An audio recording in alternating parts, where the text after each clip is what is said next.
Sam. Mikel, Yeah. you mentioned how that region and that part of the Basque country has produced so many players. It's also produced an incredible number of coaches in your generation. What can you put that down to, the fact there's so many... The food. We have the best food in the world.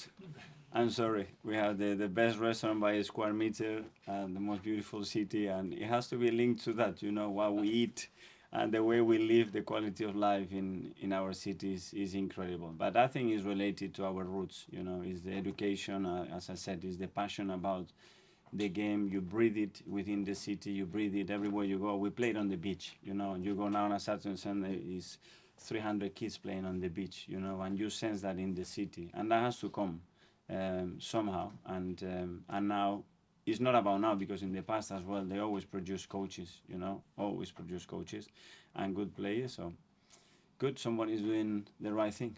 It's one of the smallest sort of provinces in Spain, I think. Yeah. It's quite extraordinary. It's a bit like when Glasgow had about 10 different Premier League managers at once. Yeah. Now across Europe there's so many. Yeah. I don't know. It's that is always about the quality, and when I say the food, I'm not joking, you know. But is the way they look after the city as well, you know, the education, the people, and it's about finding that quality. And I'm really proud that I see a lot of people, and it's not only in sport, it's in other industries as well, that we've managed to get out and promote our city in the right way. Mark? Is there sort of particular work ethic from that sort of area? We're talking about Spanish and it's all manana, Yeah. and but these guys from the Basque area seem to be In the Basque area is never good enough. So I've been raised like that. Yeah, but you should have scored another one, or you should have done that, and you should have done that. Is the standards, I would say that. And we talk about quality is raising constantly the standards and having someone next to you that is constantly pushing you, you know. A lot of support, family is crucial. Families are really close. But I would say always demanding more and living with it since you are young. Yeah. Do you consider yourself Basque or Spanish? Yes. Because I know it's... I am Basque and Spanish. I consider myself both. Yeah. And just briefly, can I ask you, the last time you played Bournemouth, that 3-2 game, which was basically crazy, and they scored after 9 seconds, you scored after 97 minutes. Was that sort of the maddest game you've been involved in? One of those, yeah, especially considering so early. It was a big shock in the system. And then how we turned things around and what we lived together in the 97th. A really special day, I think. We will remember that one for a while, that's for sure. Rather a bit calmer tomorrow.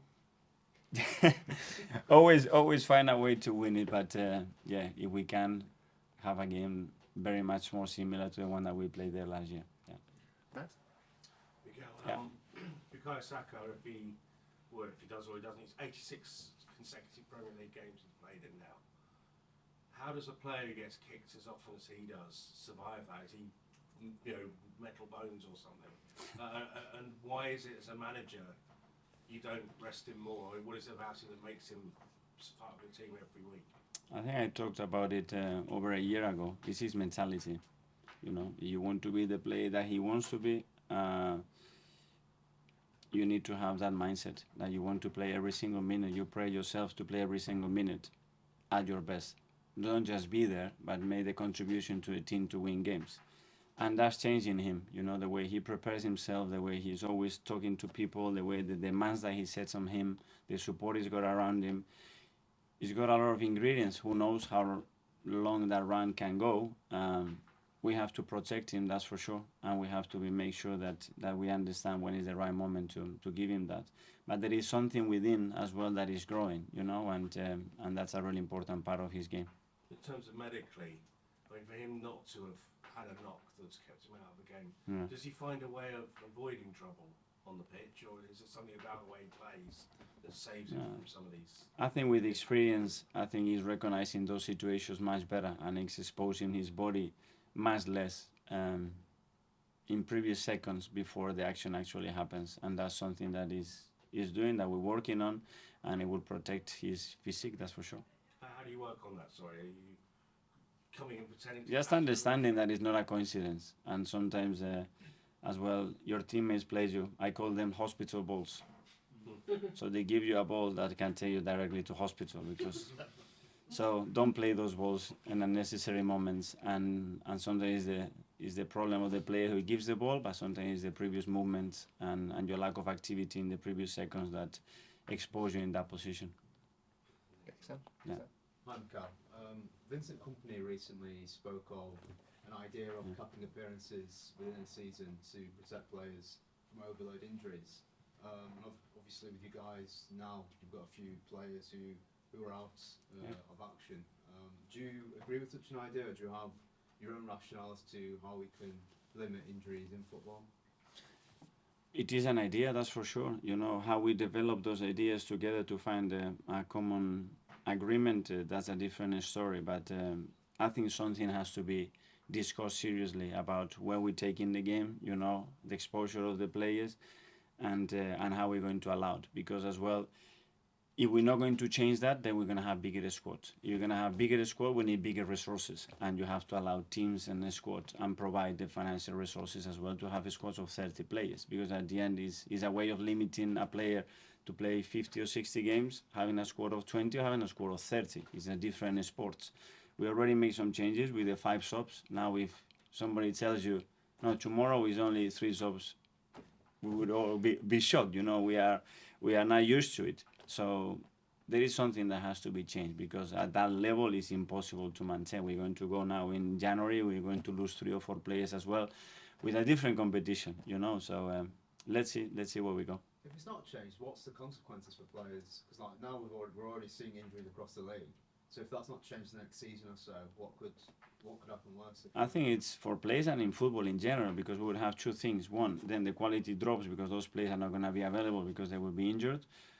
Or 2, we have to change the resources that every team has to have more players with the same quality. Because once we are used to the quality that we provide, especially in this league, we're not going to accept anything different. We always want better, not worse, and we're going to have to evolve.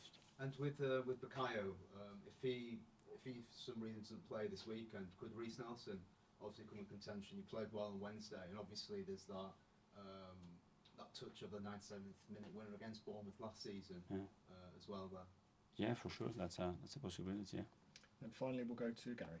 Mikel, do you have any sort of thoughts why away from home you complete clean sheets, but at home it's a struggle?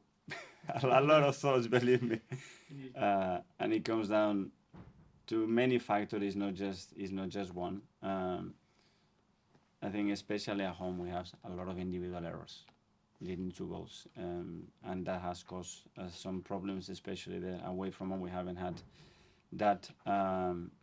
It's true that away from home, I think the approach sometimes is very different from opponents, and but it's something that we have to turn around quickly, because if we want the consistency in results, especially at home, is something that we need to change. That's for sure. They're too charged up at home, too emotional at home. At times we are, yes. We want to attack too fast.